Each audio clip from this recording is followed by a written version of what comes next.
All right, what's going on, everybody? I am Fearless. I'm Matt. This is Matt, and we are a different view. I consistently mess this thing up, I promise. I think we should probably change the name, because I forget it every time we're here. That's all right. It's all right. All right, so anyway, we're going to kind of continue on our little three-part series of the philosopher's attitude according to Nietzsche. And Matt, I'm going to let you take it from here. All right. And then I'll just jump in. All right, yeah. So this, like you said, the last of a three-part series on Nietzsche, philosopher's attitude. His idea of what should our attitude to life be, because we had kind of this messed up scene last time, like with the morality and the way that developed, you know. So and this sort of other messed up scene before that with truth, right? So what should our attitude to life be then, right? So for Nietzsche, he wanted to take an artistic view of life. He even said at one point like that art itself is mightier than life. Now that's from the Pathos of Truth, and that's on his. That's sort of hard to understand his attitude there, what he means by that, without kind of going more into it. So let's talk about that. So he had a sort of tragic sensibility. His first book was The Birth of Tragedy, right? Which I did read from the guy say? He said read it from the sixth chapter to the 15th, and I did. Yeah. And I found it, like I told you, I'm like, dude, I was like, oh my God. Well, I was all up, man. I got it. Yeah. But I was like, you know what? We'll talk about it. Well, it's his first book, one. Okay. And so it's not usually the place that people start with Nietzsche, but it's also okay. And so he critiques it himself. So if you read his own critique of it, he critiques himself better than shit. anyone else critiques him. Good. You know, but that said, philosophy is also hard sometimes, and It is. and It not is. always exciting. You know. Nope. But Like boring. Yeah, like if you're afraid of boring stuff, I don't think we can do it. I don't think, you know. No. But anyway, so we have this tragic sensibility. Nietzsche sort of gives some discussion of Dionysus in this book, right? Dionysus being a tragic character to begin with, right? Like there's a lot about him, god of wine, god of wild revelry and all this stuff, Yeah. right? And I know you're going to say some more about him in a minute here. But, you know, for the key thing about him, the key thing that all of this revelry and dancing and everything centers around is, at the beginning, it's tragedy. Right. He's tragic. And so like, there's a few different sources for this. One contemporary one that's that really lays these mythologies out pretty well is Stephen Fry's Mythos. But anyway, what's his tragedy? It's the story of Ampelos, his lover. It's a young guy, satyr maybe, so, depending on who you read. Right, for sure. But a young guy, Ampelos, the lover of Dionysus. And Ampelos, long story short, insults the goddess Selene, and she has him killed, gored by a bull. Right. And this obviously breaks Dionysus' heart in a way, you know, like it's just tragedy. And so what does he go? He goes, and it should be noted that Dionysus has foreseen this death already, right? So he's already living his life tragically, knowing the death of his lover is coming, right? Yeah. But he goes and he makes this bloody, gored body into grapevine, Gotcha. which is still called, Ampelos is still the name for grapevine in Greek, right? So he goes and makes this grapevine, and so when we drink wine, it's sort of supposed to be like the blood of his lover, you know, his gored lover. So the whole song and dance and revelry about Dionysus was meant to like sort of kind of transmute suffering, transmute the tragic into something danceable in a weird way, you know. Yeah. So you're in concentric circles, right? You have like Dionysus and the satyrs doing a dance, and in the beginning, Dionysus is actually missing from the center of the dance. He's just kind of a presumed presence, sort of like at church with the cross there, it's empty and all this. Yeah. But it draws in the satyrs to dance, and then the crowd watching in this semicircle is drawn in by the satyrs, right? So it's not consumerist viewing like we think of it. Like when we go to a show, we sit and watch, and we might clap our hands or dance a little or something, but we are mostly consumers of the show, not participants in it. Correct. So we don't understand this in that way, right? Without, I mean, frankly, probably the closest thing we have today is church, you know, where the spectators are also participants in it, right? Anyway, so his tragic art draws people into the scene, and this is supposed to be the birth of tragedy. So I wanted to kind of touch on a couple of things that you had said about, mainly about the whole thing about wine, right? The god of drink, Yeah. or whatever. And I've always kind of thought, like, as soon as, I guess that we both found out about Dionysus from different perspectives. Sure. You found out about him through Nietzsche. Yeah. I found out about him through this atheist guy. Okay. Or whatever. So, but the first time that I've heard about Dionysus, reading about him, was about the story in the Bible where it talks about Jesus turning water into wine. Then coming to find out, that was the story that was Dionysus' story as well. And I was sitting there thinking, like, well, how did this story transcend for so many years? And it wasn't until I kind of come to the realization that basically Dionysus drugged everybody. It wasn't a thing of turning water into, like, oh yeah, we're going to give you a Cabernet. No, he drugged that mess out of everybody. And that's the reason why that story stuck for so long, right? Even mythical figures and this and the other kind of play along with that. But I thought that kind of another thing that you said too was that this whole thing kicked off because of the birth of his lover. Yeah. Right? So, and then it sends him on this epic adventure or this journey of whatever, that MacGuffin, if you will, right? But then I started also thinking about the Epic of Gilgamesh, Okay. right? Same exact thing. His brother dies, and then he goes on this same exact epic journey as well, right? So, again, I think that we all have our that whatever that relationship is with whatever that MacGuffin, as we keep talking about, that we talked about before. And where's the camera? So, to fill you in, MacGuffin is just something that moves the plot along. So, in the Matrix, it's what is it in the Matrix? I don't remember. I don't know what it was. I think it's more the robots, or what do they call them? I don't know what it would be for the Matrix. That's weird. I don't remember. Yeah, because there's Watched not like something that they're looking for in particular. It's more like a mindset, Yeah. if you will. I don't know. There's not I don't think there's a floating object. Yeah, there's not a floating object or anything like But that. it is an object that moves around in a movie, and you see, just repeatedly. Right, It yeah. pops up here, pops up there, like the Right. briefcase. Control. Yeah. A sense of control, Yeah. a sense of autonomy Yeah. can be their MacGuffin as well, Okay. right? So that's kind of looking at, kind of the way that you explain Dionysus and the way, or I should say the way that Nietzsche explained Dionysus, and the way that you guys kind of talk about him or whatever, kind of this parallel Okay. brings up these other people as well. So Yeah. I don't know, I think it's kind of cool. Yeah. Yeah. Yeah, How I they're mean, all yeah. conflicted in some way. Yeah. Well, and they're all like, I don't know. So the MacGuffin stuff we'll get on later, I Yeah, think. for sure. But the tragic character of him, sort of, you say, I know there's historians that argue that there's a serious connection between the development of Dionysus and the development of Christ, right? Yeah, just a little bit.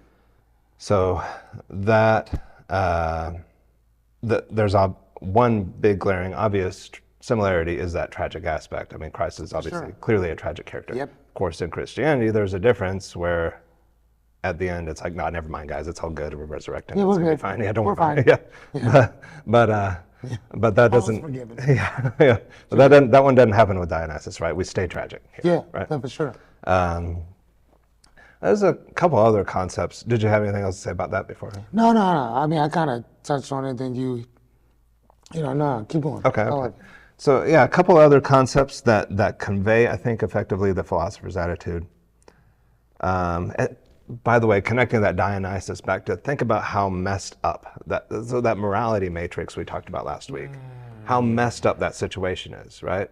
Okay. And so it is effectively tragic in a way because you're looking at something that is at the beginning painful, somebody oppressing someone else, and this plays out in tragic ways, and then what the rest of it develops from there, right? Right. So what Nietzsche is saying is like, look, we're kind of artists with this. Like instead of just going total pessimistic and depressed and just die when tragedy comes, like we tend to make something out of it. There's wine for Dionysus, and that's like the symbol of this kind of attitude, right? Okay, so then what would it be for going into someone like Jesus? Would it be the belief I mean, for him? I mean, yeah, it depends on how you look at it, but I think because the church was initially more like communist or something than what we see it as today. But so I think for them it was like the community, right? Like Christ dies, goes away, the Holy Spirit comes, and there's the community. And then communion. And then communion, Which right. is Which kinda is like the same thing that right, taking part in that tragedy, right? Right, yep. Yeah. That you drink of my blood. And matter of fact, you just said that for Dionysus, that's kind of what you were drinking to is the pain of his lover Yeah. missing. And when people take communion at church, you're drinking the blood of Yeah. or eating the body of Yeah. this particular person because of what they've given Yeah. to you. Yes. Yeah, you're like Gotcha. transmuting that tragedy, right? For sure. And transmuting the suffering, you might say, into what is probably a tragedy, an art Right. that develops a community. Although I did always have an issue with the thing of like dry saltine crackers. Yeah. Which technically it should be more like a graham cracker. Okay. If we're actually talking about the body of Okay. Christ. Just saying. We can continue though. Okay. We can keep going. Okay. I'll go.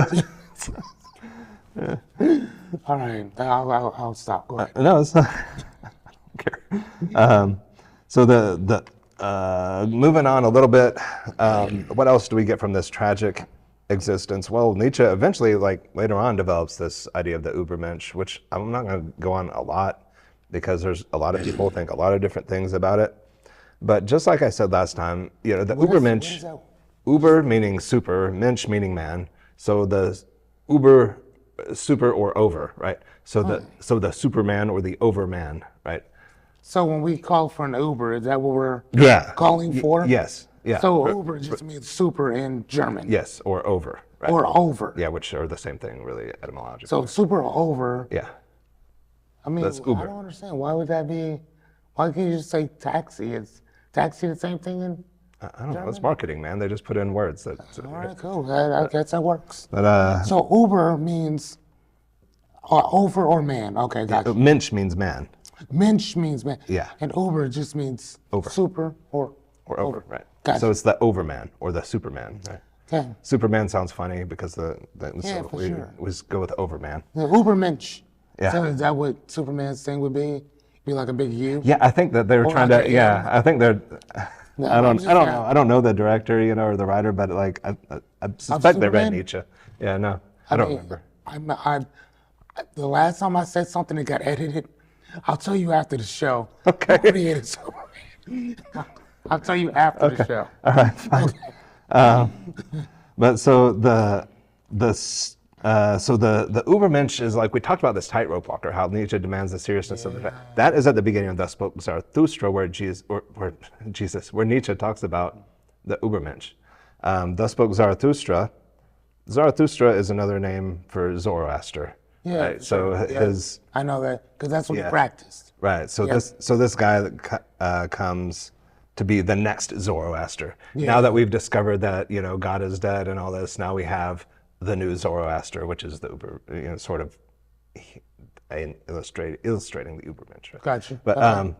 so that first scene where there's a tightrope walker, like he's saying, man is an overcoming and something to be overcome. There's like we're the sort of tension between like the strand which holds the present to the future. We are the tension. We are the stretching out, right? The overcoming, right? And So the rope itself would be life. yeah, you could say. Yeah, and we're kind of Well, just, it's yeah, or and we're stretching it, kind of willing it to our will, or are we? no, because think about how morality developed, and this is where the Nazis went wrong. Actually, was like with obsessing over this power of the will, the will to power. That is, Yeah. no, Didn't he have a book? I have that book at home. a The book Will called Will to Power. Power that was compiled from his notes by his Yeah, I was sister. about to Yeah, say, okay. yeah. That's the one that his sister wrote. Well, she took his notebooks where he had scribbled some stuff that he never meant to see the light of day, and she went and like made a book out of it and published it, and the Nazis loved it. It was terrible. It's terrible, terrible. Oh wow. Yeah, So falling into the wrong hands, yeah. The philosophy gets real twisted. then you have Auschwitz and all kinds of other. Yeah, I mean, of course they were going to do that with or without Nietzsche. Like, he was not the cause of that. But like, but the no, and that's why I think it's important to point out. Like, he hated nationalism. Right. He's like, this is stupidity, and Was he Jewish himself? he took shots at the right wing media. No, and in the right wing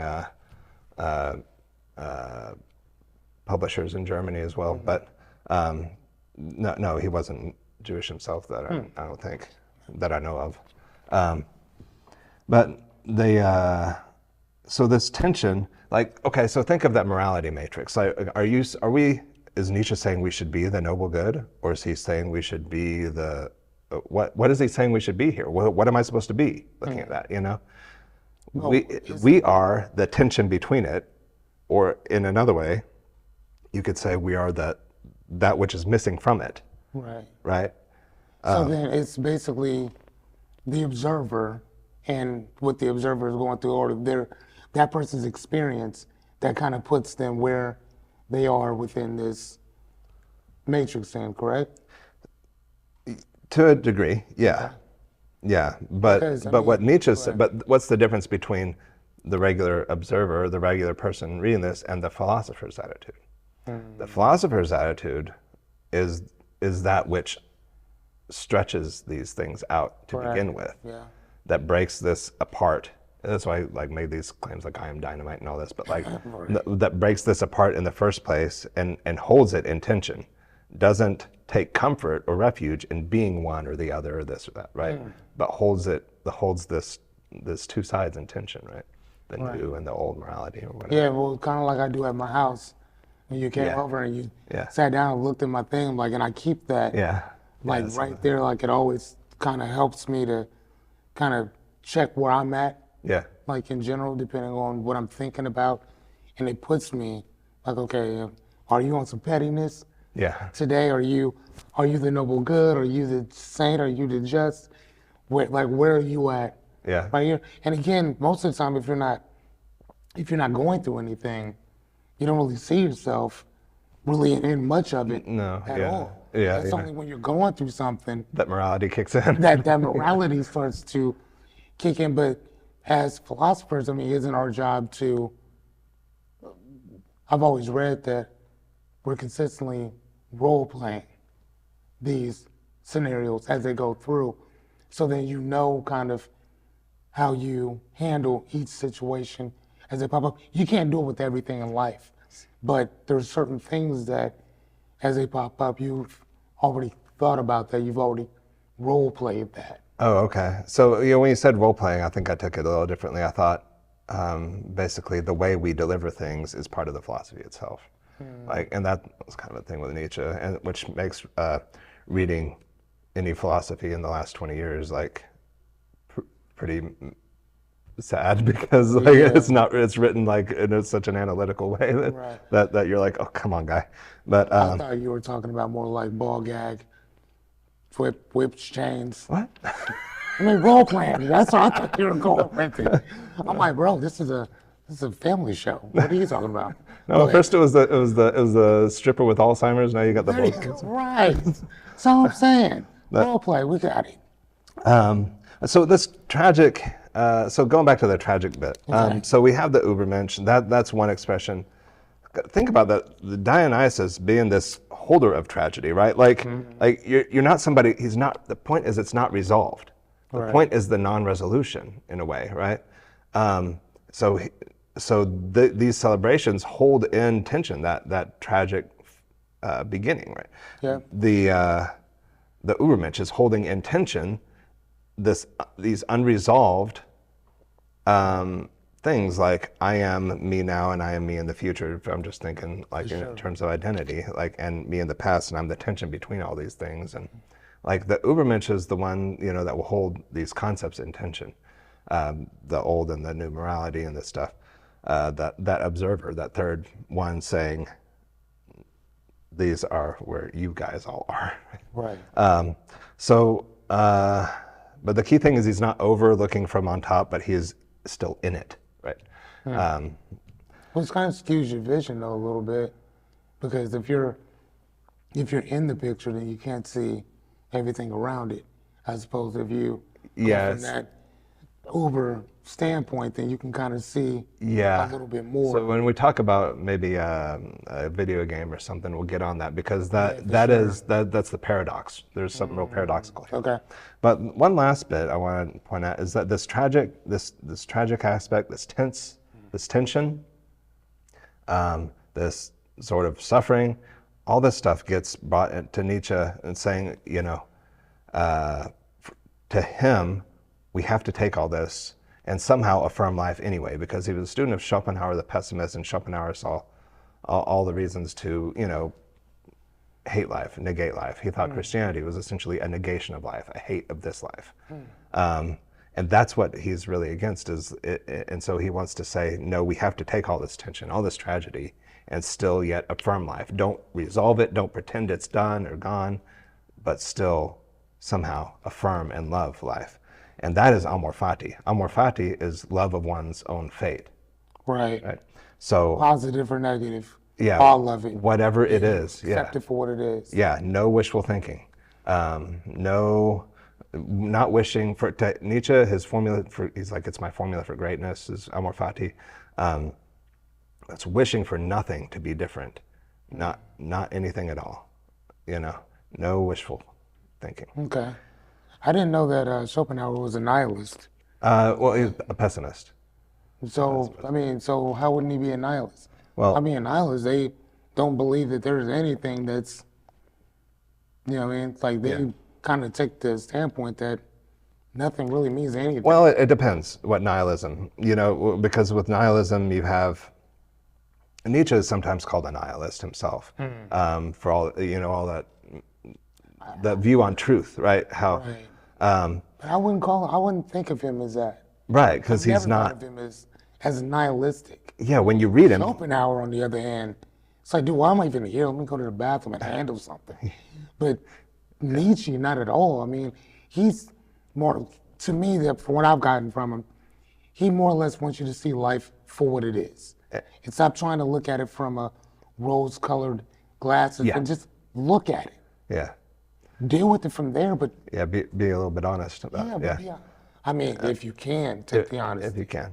Right. But so that nihilism, so we might separate it, epistemological nihilism versus like an affective nihilism. Gotcha. I got that from I think I remember some professor saying that at some point. I can't remember his name, so maybe I'll put it in the comments. But affective nihilism, right? So there's epistemological nihilism, where we're talking about we can't really know anything or something. Okay. Yeah. But affective nihilism is what he's really against, meaning a nihilism of feeling, I feel towards the world as though it should not be, and that to him is Christianity, and that's what he's against, right? Which is also explicitly Buddhism as well. at least at the beginning. But I want to point to a thought experiment that he gave. We only Okay. got 2 more minutes, so I want to put this out there real quick. So on this line of Amor Fati, he had this idea of eternal recurrence. What if all of this were going to happen again and again and again and again? How would I feel about it then? Constantly. How would I feel about it then? So he said, if some demon came to you and said, and this is from The Gay Science, the Walter Kaufman translation, what if some demon came to you and said, this life as you now live it and have lived it, you will have to live once more and innumerable times more, and there will be nothing new in it, but every pain and every joy and every thought and sigh and everything unutterably small or great in your life will have to return to you, all in the same succession and sequence, even this spider and this moonlight between the trees, and even this moment and I myself. The eternal hourglass of existence is turned upside down again and again, and you with it, speck of dust. Right? So if some demon came to you, he wants to know, would you say, you would gnash your teeth, you'd be like so mad, like, dude, no, you devil, get out of here, right? But he was like, could you ever affirm it that way? Have you ever been in a moment where you could say, that is divine, that is good, Yeah. I mean, so here's the thing. I mean, I'll kind of leave this not only with us, but also for the viewers as well. I think that the question you'd have to ask yourself is, would you remember your past lives? Or would you remember that you went through all this stuff before? You know what I mean? No, exactly as it is. Or as So it do is you? right now, No, I don't. today. So then as it is. Right. So, I mean, yeah, I would. Yeah. You would say, yeah. Yeah, for sure. Nice. But again, though, I live here. Yeah. I mean, if you lived in some war-torn place or whatever, you might feel how are you? totally different. Yeah, it comes a lot harder at some points, right? For sure. At least I think so. Well, all right, ladies and gentlemen, this has been a different view with Fearless and Matt, and we'll hopefully catch you next time. Deuces.